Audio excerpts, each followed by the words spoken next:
Good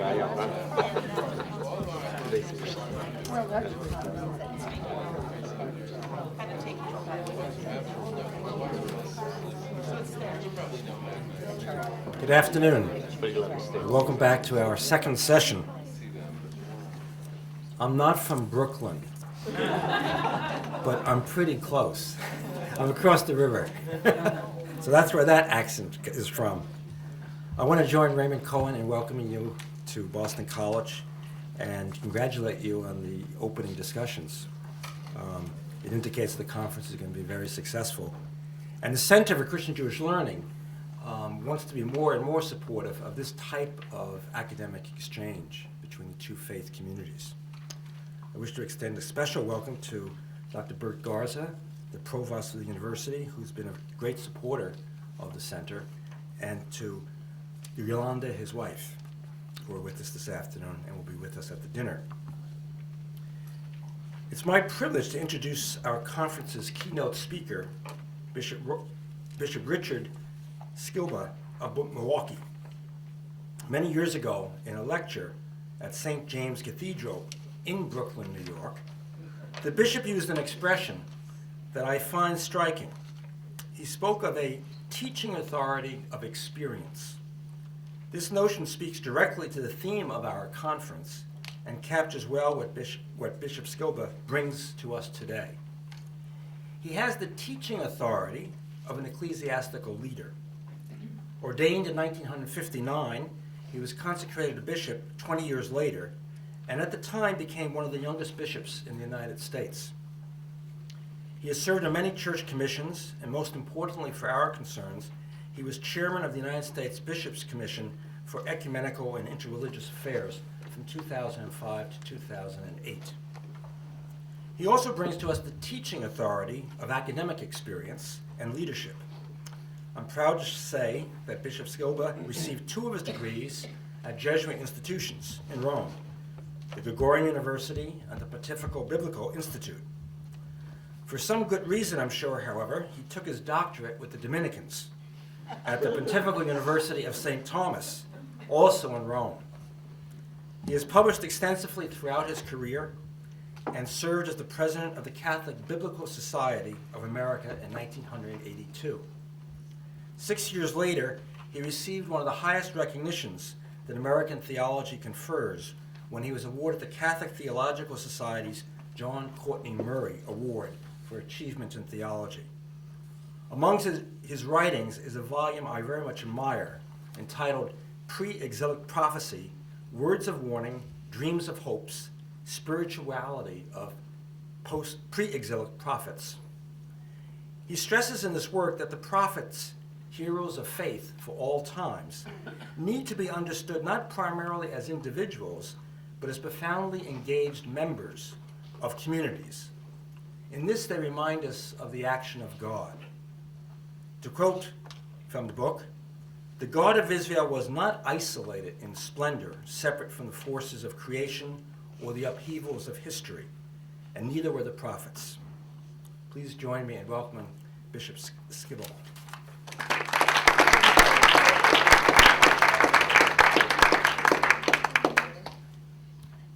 I obviously am not from Brooklyn.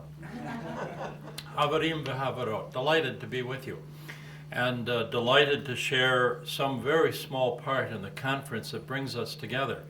In the course of the 2 initial background papers, I found myself thinking about the unexamined influences that we bring to almost any question, and I suddenly was reminded, as a matter of fact, that in the Catholic Cathedral in Milwaukee, we have a side altar to St. Moses that's been there for a long time because we once had an archbishop, an Irishman by the name of Moses Elias Kiley. Just all kinds of unexpected influences that come. Several years ago, in 2005 to be exact, I had the privilege of addressing a section of the national meeting of the Association of Jewish Scholars. The proposed task was to reflect on the status of Nostra Aetate after 40 years. At that time, I could not help, especially given the title of the famous document on interreligious relations from the Second Vatican Council, I could not help but begin on a philosophical reflection, musing of the very concept of age. And if previous speakers stumbled a bit over the golden age question, I found myself stumbling over simply the notion of age. The document itself, Nostra Aetate, began with the assumption that it was our age, namely a common experience shared broadly enough to be distinctive, and then proceeded to list some of the special characteristics which brought the various world religions into closer contact and new relationships. Although the declaration did not suggest a specific name for the New Age, the implication clearly was that a new era in global religious relationships had been inaugurated. So is this the golden age for Jewish-Catholic relations? I return to my more general notion for a moment. Who can dare to give a distinctive name to any age of human history?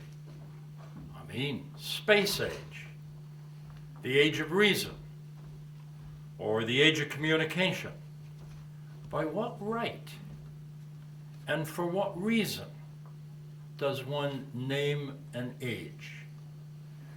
How much historical perspective is needed for the objectivity required to name an age accurately? Easy enough, I suspect, if it's a matter of an imposing historical personage, the Victorian age, the Napoleonic age, because they were significant figures who did dominate a period of history. But the question is much more problematic, I suggest, when we are thinking in terms of religion or culture or some sociological construct. I recently read a monograph on the characteristics which delineated the move from the Renaissance to early modernity. It was Theodore Robb's study. It's a case study of the problems in naming an age and finding the delineation between one age and another. More recent, similar inquiry might be postmodern. Everybody talks about what does that mean and what defines it. So we're gathered here at Boston College these days under the banner of the question about the possibility of this being a golden age in Jewish-Catholic relations. I think it's clearly premature to answer such a query definitively. And the various papers of this conference, I think, will explore different moments and places in Western and Near Eastern history to see to what degree they qualify. Or at least the papers shed some light on our question. Now I confess, instinctively I think about the period of convivencia in medieval Iberian history, maybe because I'm Catholic. And somehow Amsterdam doesn't stand so high on my radar screen. But I recognize, that's where I started to think. I recognize that in lifting up convivencia, even momentarily, I need myself to garner a much better understanding of that period of relative tolerance and mutual intellectual cross-studies between Jewish, Christian, and Muslim scholars. The history of Moses Maimonides, who died in 1204, might offer a path to understanding that age, though his family may well have experienced a forced conversion to Islam as he moved from Cordoba across the Middle East before settling in Cairo. His familiarity with Arabic thought and writing was remarkable, but that forced conversion doesn't quite sound very golden to me. I understand that my task this afternoon is that of laying a few foundational considerations for the discussion, and in my case, from a Catholic perspective. So let me offer a few considerations on Nostra Aetate, then a short list of contemporary neuralgic issues, and then finally some tentative criteria for judging the metallic nature of the age. Is it golden or silver or bronze or some other level of lesser merit? Nostra Aetate. And having been in Rome during those days, I have a certain affection for all the dynamics of that particular era. I won't say age, I'll say era. If we take a look at the past 40 years, we can see that they do have, in fact, a certain new distinctiveness.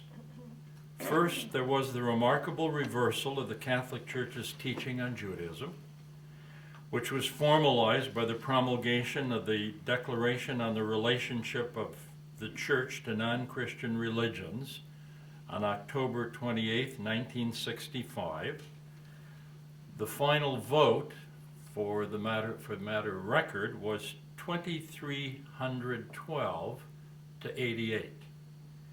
And it was acknowledged that the 88 represented not necessarily disagreement with particularly chapter 4 of that document, but some fear about what might happen upon return to homeland.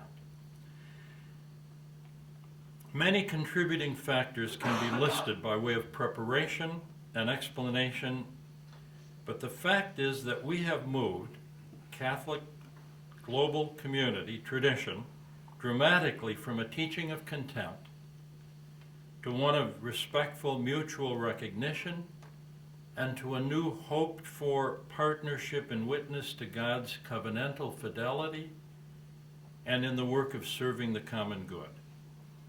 Surely, sadly, the horror of the Shoah had a great part to play in that change. Only God can bring grace from such unmitigated tragedy. With that reversal, however, gradually came profound public apology, the cleansing of catechetical materials, invitations to mutual dialogue in quest for a better understanding of each other's truth, and the search for various ways in which we could, as Christians and Jews, be linked in service to the larger community. That journey was not merely one of respectful outreach, at least on the part of Catholics, because it also involved a reclaimed Catholic Christian identity, namely the recognition that the Church could not be truly Christian without recognizing its Jewish roots and inherently Jewish character. There is then, and we referred to that briefly in the discussion needs and benefits earlier, there is then a certain asymmetry in this question, this relationship. And as Rabbi Riccardo de Segni pointed out in a recent essay on this very topic. So, is this a golden age? Understandably, at least as I view the situation, the Jewish community has been both responsive to a new relationship, but also rightfully wary. I've tried on several occasions to explain this reality to my brother bishops here in the United States when interreligious issues recently came to the table. Far too many times over the past 2 millennia, ages of tolerance have existed and even blossomed, as we hear from our papers, even blossomed, with mutual respect suddenly to be shifted in a return to intolerance and persecution. Early 20th century Germany might be the perfect example, as a matter of fact. So much assimilation and social tolerance followed by the catastrophic Kristallnacht and the abuses of human dignity which that night of destructive violence introduced so tragically.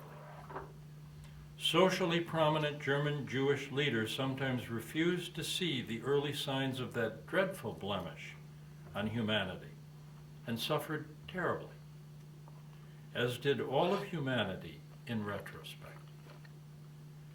Thus, the wisest among Jewish leaders may have reason to be wary. I do not wish to make light of the ebb and flow of history, with good times and more tragic times.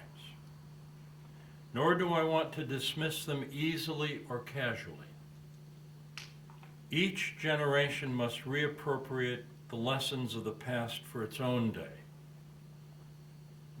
Some lessons, unfortunately, never seem to be learned well.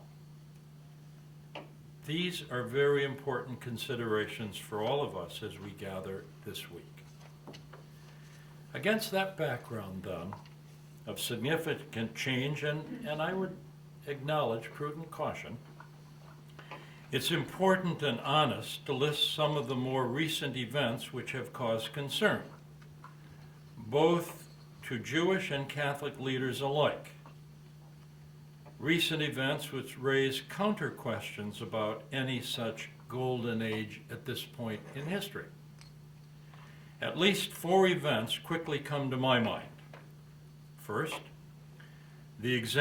for example, the 2008 revision of the Good Friday prayers in the 1962 Latin Missal, which finally eliminated the phrase pro perfides Judaeis and eliminated the reference to obcecatio, blindness, but reintroduced the problematic notion of conversion. That comes to mind as a first example, immediately. And then, secondly, there were the multiple misunderstandings in 2009 occasioned by the USCCB, U.S. Conference of Catholic Bishops, note on ambiguities contained in Reflections on Covenant and Mission, regarding the earlier 2002 theological statement on covenant and mission. I'll come back to that again. Thirdly, there was the public misunderstanding and disastrous consequences of the Pope's initial reconciliatory gesture toward the 4 bishops of the Tridentine Lefebvrite Society of Pius X, only to discover that one had been a rather blatant Holocaust denier. And finally, at least for this brief litany of review, there was the recent rewording of the neuralgic sentences in the United States Catholic Catechism for Adults, which eliminated the familiar and much beloved word irrevocable from the text for reasons which have remained mysterious to many.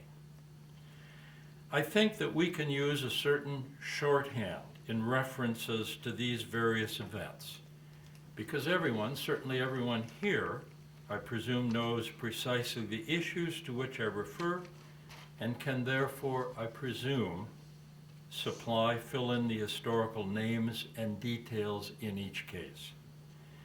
In each instance, one can possibly explain the situation together with the original intention and the human errors involved, or one can clarify the inner Catholic controversies which were involved and which the respective action attempted to resolve. But the fact of the matter remains that the composite of such issues leads to a legitimate concern and even suspicion about the possibility of yet another disastrous reversal back to intolerance, if not hostility and persecution. Any talk of conversion certainly raises unwelcome specters, as history illustrates so very well. Far too many tears and too much precious blood has been shed over the centuries. We simply must go forward and acknowledge the mistakes as they are and continue trying to understand and proceed out of renewed mutual respect. The fact that we now have some serious inter-Catholic and inter-Christian issues to resolve ourselves, and our Jewish partners in dialogue need to understand them and be patient with us. I list two.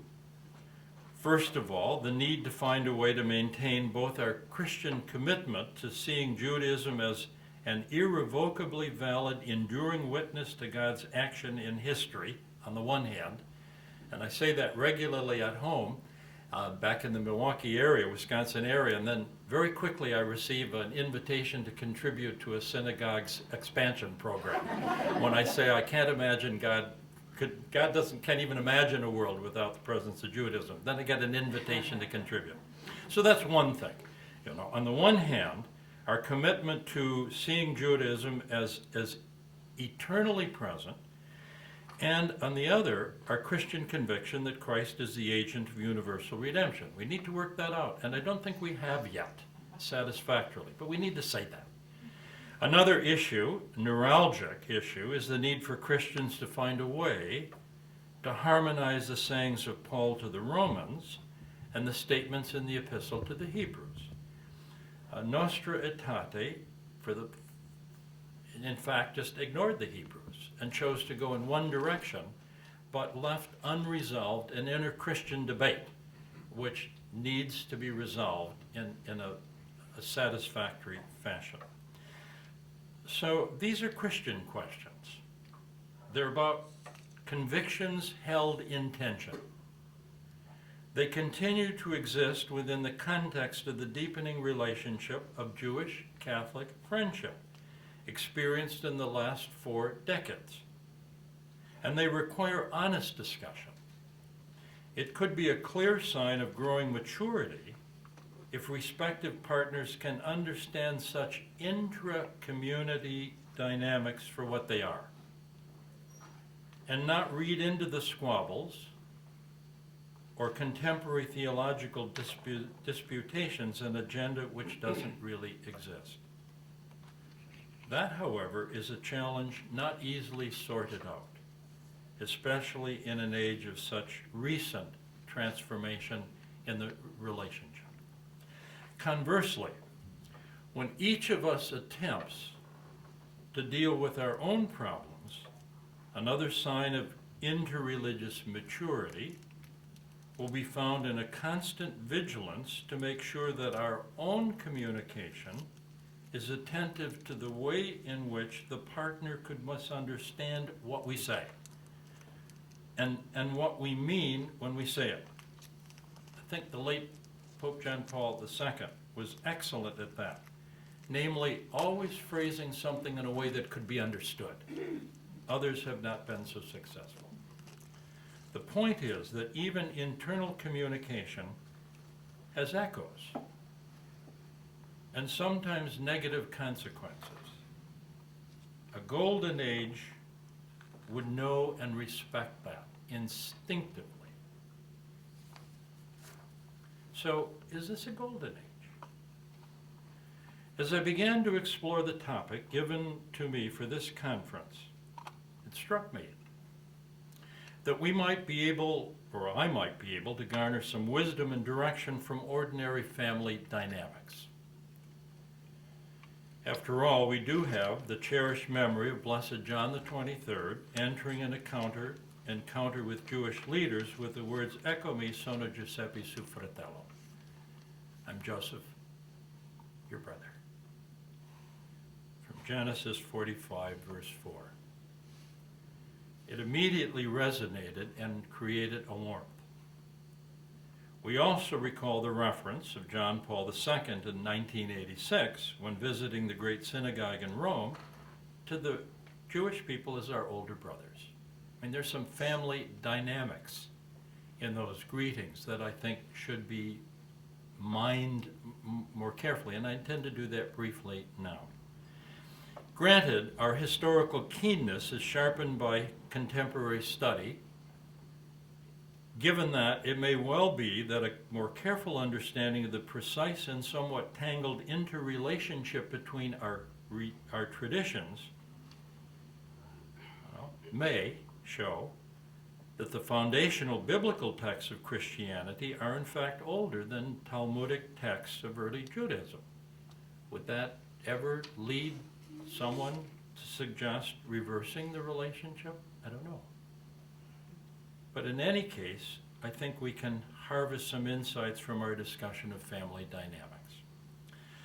So allow me to list 3 such insights of importance for constructive conversation. Namely, the importance of constructive argumentation, the contribution of mutual knowledge and sensitivity, and the value of being able to point out and acknowledge errors without being defensive. We borrow from healthy family dynamics. Marriage counselors tell us that one of the fundamental tests of a good, healthy marriage is evident in how couples argue. In fact, the first real down and out argument in a marriage is terribly important for judging the strength and future viability of that marriage. Any soft peddling or denial of differences, any quick flight back home and departure with "I'm out of here" attitude, any refusal to find a way to express one's feeling honestly and respectfully leads to simmering resentment. Self-pity or simmering resentment, quickly swallowed, returns as bitter reflux, inevitably. Differences and disagreements must be faced in truth. For that reason, the simple fact of serious disagreements between our community at a given moment can be both healthy and beneficial. An argument can be a sign of profound mutual respect and genuine care and mutual commitment. I care enough to disagree. Pinpointing the issues for what they are, as well as how they are perceived, is key to the difference of life for building relationships and not division. So allow me to say clearly that strong disagreements and arguments do not negate a golden age. They may even suggest it. New, honest forthrightness can be golden. Although we may claim parrhesia, candor, frankness, as an apostolic virtue in Acts of the Apostles, it's a quality found among early disciples and apostles of Jewish origin. It may be a quality shared in common. This type of clarity in communication began, as we know, during the council years themselves, when Jewish observers were welcomed, encouraged to offer reactions to the wording of a proposed document or to the issues raised by questions debated on the council floor. An invitation to participate in self-criticism is always a step toward a new level of friendship. A more recent, classic example of what I mean can be found in precisely the joint letter to which I alluded earlier. Namely, the letter from the 5 Jewish groups to the President of the United States Conference of Catholic Bishops last summer in response to the rewording of the crucial paragraph in the note on ambiguities contained in Reflections on Covenant and Mission. They were, as you know, the American Jewish Committee, Anti-Defamation League, National Council of Synagogues, Orthodox Union, and Rabbinical Council of America. The wording of the letter from Jewish leadership was careful. It was very pointed. And the deeper current, at least in my judgment, was angry. To bring these disparate groups in a converging consensus was no small achievement. It signaled the importance of the question. It also demonstrated, again, at least in my judgment, a new level of confidence that we can speak to each other in that tone and with that level of authority. Could such occasions and such expressions be signs of a golden age? They may well be. Secondly, knowledge of each other's traditions and experience.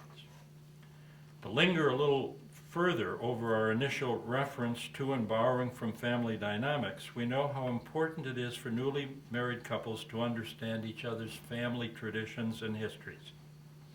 We know from trial and error the importance of listening carefully and respectfully, without moving swiftly into dismissal or mockery when confronting a curiously odd family custom, so different from our own. In successful courting, for example, we meet the whole family, because you marry the whole family, not just the individual. Surely one of the things we've learned from these years of ecumenical and interreligious dialogue is the necessity of knowing each other accurately.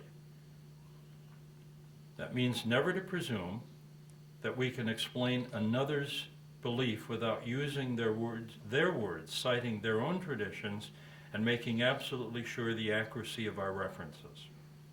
Repeated documents, statements from the Holy See and the National Conference of Catholic Bishops have given directives regarding how to preach and teach correctly about Judaism and about the events described in the New Testament. The fundamental recognition of the need to be informed, attentive, correct, and sensitive is the first stage in a journey toward any golden age. The various university centers for Jewish Christian understanding and learning, Boston College being a premier example, which have appeared across the nation and throughout the Western world, give ample testimony to the importance of this challenge. Their existence alone signals a spirit akin to the new age in which we live. Back to convivencia for a moment, because it would seem that there was a time when Christians, Jews, and Muslims lived and worked together in surprising serenity. They studied each other's traditions and knew each other's intellectual currents. It may well be that the contemporary Western civilization will not again find that stability until the Islamic world can be brought to the same table. How to do that is very difficult, and I'm wise enough to know that. A golden age is one of harmony, but marked with dynamism and intellectual vitality, not stagnancy. And there are many areas of new research which could be enormously helpful across the table of dialogue. Catholic homilists, for example, are encouraged to cite rabbinic sources in explaining the Gospels or New Testament writings. It would be enormously helpful if there could be some comprehensive collection of such texts based on the common lectionary which we use, which could then be available to people for the kind of illustrations that would show the New Testament in its early rabbinic context and the contribution that that could make. Once again, we understand each other's religious traditions and practices correctly. Then we need an extra effort to understand which appears as interreligious resistance, but may in fact be a very different reality. The case that comes to my mind is the understandable pressure for the Holy See to recognize the state of Israel with formal diplomatic relations. What isn't always appreciated in that dialogue, and I've been around long enough to know the rest of the story, is that the Holy See only entered into full diplomatic relations with the United States in 1982. In other words, over 2 centuries since the Revolution. And then it was against the wishes of the American episcopate, because that diplomatic relationship was initiated at the insistence of the Reagan administration, which wanted to circumvent the moral critique of Catholic bishops of their military and economic policies. And so to circumvent that, then they went to establish diplomatic relations. I mean, that's the rest of the story that one needs to know in order to appreciate inter-community dynamics as opposed to the surface of things. Out of clear knowledge of each other's authentic traditions and various historical realities, we can speak contrition and commitment to renewal. The dynamic of a truly golden age might be described as movement from argument to understanding to conversion and apology. the ability to say, I was wrong. I need to rectify that, is an abiding mark of maturity and a sign of a golden age. The fact that the USCCB president and several committee chairs were able to revise an internally important clarification after challenge and complaint from respected Jewish leadership and partners is a decent, praiseworthy response to a possible standoff and a remarkable moment of healing. At the same time, such revisions should be made within dialogue, lest the unintended message be given that, well, we can always change words quickly, casually, because they don't mean anything anyway. So I think we have to be very careful that when those kinds of revisions, they occur within the context of real clear discussion. And that can say, let me tell you the rest of the story, and then how can we move forward? A better mutual appreciation of the historical context of past hostility comes when all partners seek to serve the truth and separate transitory bitterness and hostility from the deeper tradition. So if argument is a sign of golden age and a genuine quest for mutual understanding, so is sincere regret and apology. So we go back to the question by way of conclusion. Whether we've entered a golden age of sorts or not, any judgment on our part has to be tentative, especially in such important matters and only after 40 years.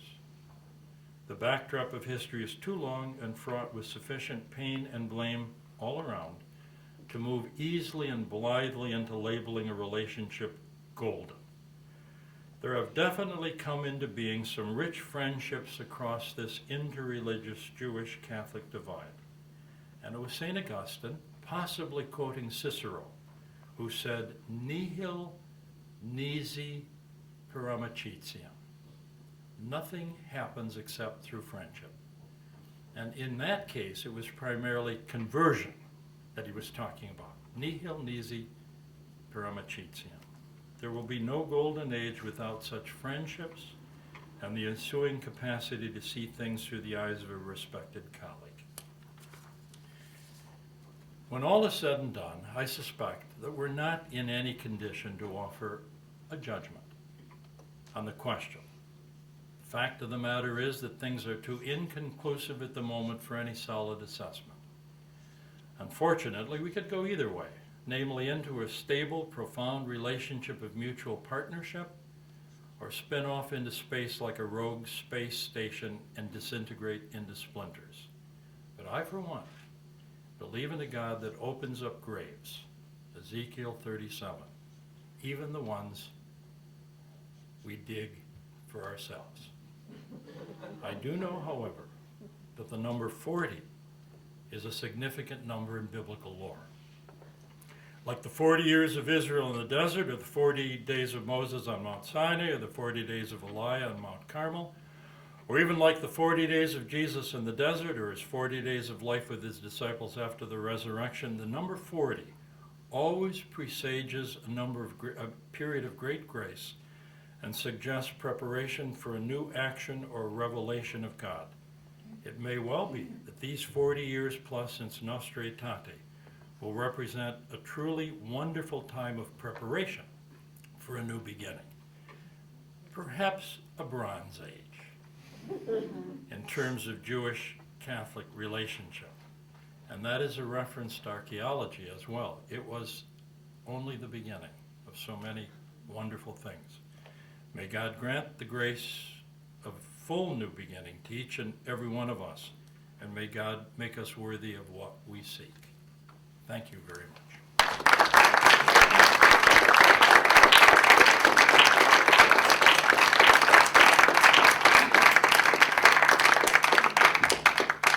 We do have time for questions. Discussion.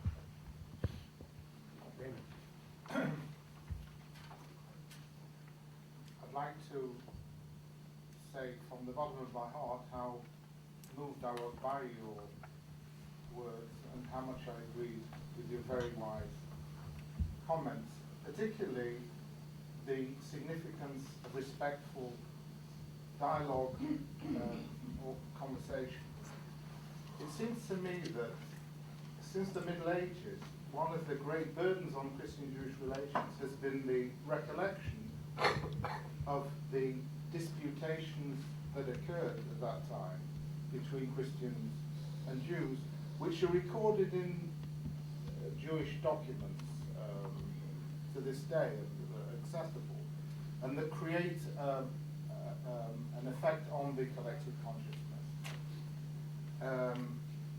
So that when we have respectful discourse, that reverses that really evil memory. Now, it seems to me, very quickly, that the importance of respectful dialogue is actually reflected in a very difficult, I would say, episode that is occurring now, but which, precisely because it's difficult, contains the seeds of hope. And I'm talking about the contact between Israel and the Holy See, which has caused a lot of unhappiness because it's been going on for a long time. It's So long. a difficult negotiation. Now, it's difficult because it's a negotiation and not a disputation. Because the playing field is level. Because there is symmetry. Because difficult issues are being hammered out. And because at the end, the result will not be some kind of imposed text or the burning of Talmuds, as Margaret Jennings told us, but an international agreement based on shared principles. And it seems to me that if that comes about, and I don't have any doubt it will, because there's been a lot of progress, Jim knows all about this, I've exhausted him over the past 2 years, telling him about this. When this occurs, I think this will be a tremendous reinforcement to Christian-Jewish relations, so congratulations. And I don't know, I wouldn't just award a bronze medal, perhaps a silver medal. Thank you. Thank you very much, Raymond, Yeah. for the comment. Please. Would you entertain the notion that a golden age could also be an age in which that fundamental distinction or tension between accepting respect for Judaism, but a certain irrevocable permanence of the covenant, at the same time acknowledging the centrality of Christ and salvation to Catholics? I think it has to, we have to figure out a way to say it clearly for ourselves and to say it intelligently or intelligibly for others. And when that occurs, that's going to be part of this age, mutual understanding. I think so. The context, the sort of the civility of the context that you portray, may in fact offer another way. That is, you believe one thing, we believe something else, or we in that sense. And that because of the political society in which we live, that's okay. That's contained. So it doesn't necessarily have to resolve all disagreements. No, we don't have to resolve each other's problems, but we do have to understand what each other's problems are. Yes. Going back to the negotiation between the Holy See, we have to understand, for example, on both sides, what the issues are, so that we can achieve that sense of positive, dynamic relationship that's open to new things. Thank you. Thank you. I want to go, if you will, I agree with Raymond, it was a terrific talk. And I wanted to go to the UCCSB revision, that is retrospective revision of Reflections on Covenant. I think what perturbed most of us who were involved in Jewish-Christian dialogue, Jewish-Catholic dialogue, was that this came out of the blue. Yes. That is to say, and you must know, because as you indicate, you are very well wired, that the rumor, at least in Jewish circles, Jewish dialogue circles, was that some order from the Vatican had come over, you've heard that, and said, you know, you've got to correct this. This covenant, as it were, we can't leave the covenant we got in Israel the way reflection on covenant and mission left it. We have, to, for our own sake, that is, for our own people, this is a disciplinary matter. I don't know how, and I agree with you about the need, and I agree with Ray that dialogue precedes everything, and everything is based on friendship and understanding and mutual understanding. I just perhaps am a bit more pessimistic, though, you know, you have Christian hope, I don't have Christian hope. But I'm a bit more pessimistic about the ability, at least in the near term, of this happening when there's a kind of cloud of non-understanding that the UCCSB did not clear up about why this was necessary at this time. You know, Raymond and I were with the fellow from the UCCSB who wrote this the week, 2 days before. And everything was, we were at a conference together and there was not a mention of it. Do you see the problem I'm pointing to? Oh, I certainly There's do. a way in which the church perceives that does not admit of outside consultation unless it's very closely held within. And which means that Dominus Jesus comes as a surprise, which means that the reflections also come as a surprise. Any? I was part of one discussion in which I said, do not send this out, do not do this until we have some very clear conversation.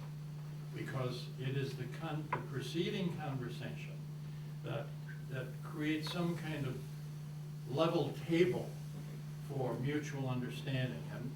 And those kinds of things, unfortunately, and it may be the communication age where something happens in Rome, and it's suddenly on the front page, and someone calls me up and asks me about it, and I haven't a clue because I didn't know anything about it. I didn't read the paper yet. So there's internal communication issues that have been very problematic at times. I can make my own list, and you might be surprised by all the things that are on my list, and I might be surprised by the ones on your list too. That's one of the difficulties of the conflict between the medieval age, when you had a chance to think about things for 6 months, and then articulate some kind of response on the one hand, and then the modern technological age where it's a text message and you scratch your head and wonder where'd that come from? You mentioned several Jewish organizations. Yes. Are there other non-American organizations? Those were the ones that signed that particular letter. If there are others, I don't know, because I just know that letter. There may well be. I have some friendship with someone like Deborah Wiseman, who is on the European International Council, but we haven't talked about other groups. There may well be, and I would welcome knowing about them. Your Excellency, I first of all really want to express my I'm looking to see. express my deep appreciation for your presentation. It means so much to hear one of our ecclesial leaders speak in the manner that you have to us this afternoon. My question is in relation to what you were saying about, the sign of maturity, and I really agree with you with regard to the importance of understanding each other's teachings and understandings, and that there are times when we maturely agree that we don't agree. Yes. I grapple with that because I do believe that that's really important. What causes me to grapple with it is I'm just so aware of how the Holocaust threw us as Christians back on ourselves. And we realized that there was much that we had to examine and change. Absolutely. And my question today is, like, we've done some very serious work, but is that work over? Like, how do we recognize the moments when we have to listen attentively when the Jewish community disagrees with us? Or do we just now cover it over and say we maturely agree to disagree? You understand what I'm Well, saying? the mature agreement to disagree, it seems to me, Sister Audrey, can only come after one has thoroughly understood what it is we agree about or disagree. And if I could move out of this relationship for a moment, just for a moment, because I happen to co-chair the National Lutheran Catholic Dialogue. And I've done that for 12 years.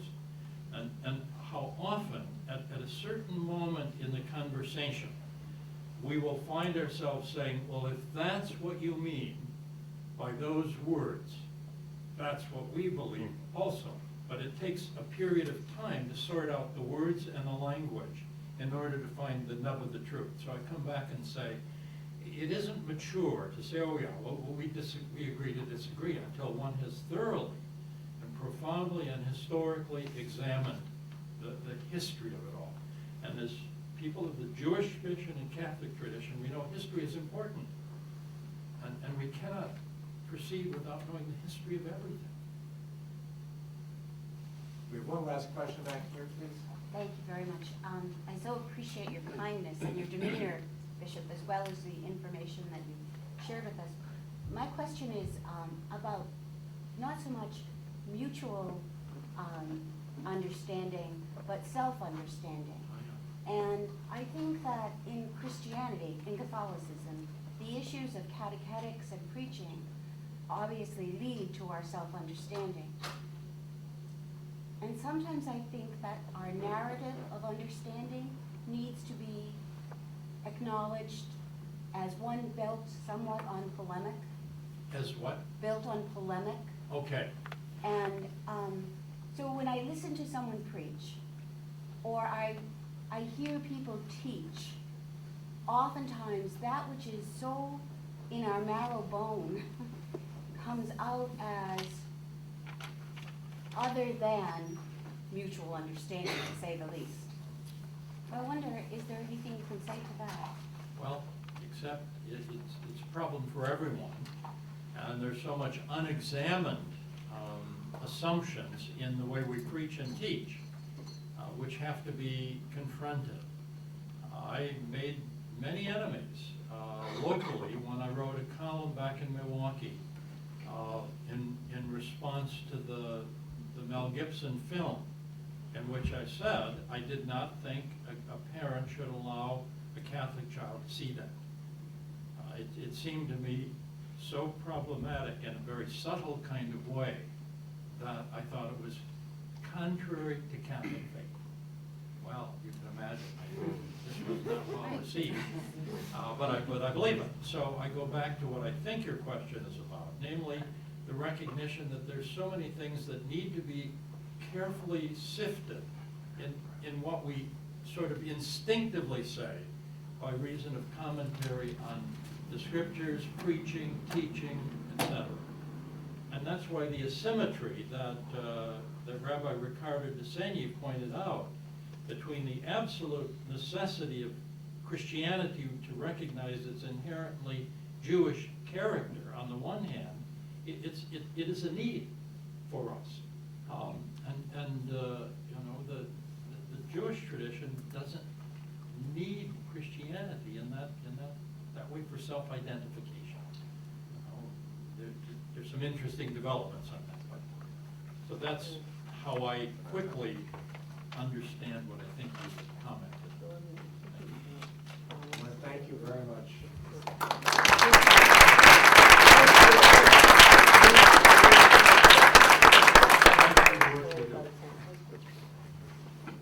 We have a final speaker for today's program, Professor Ariel.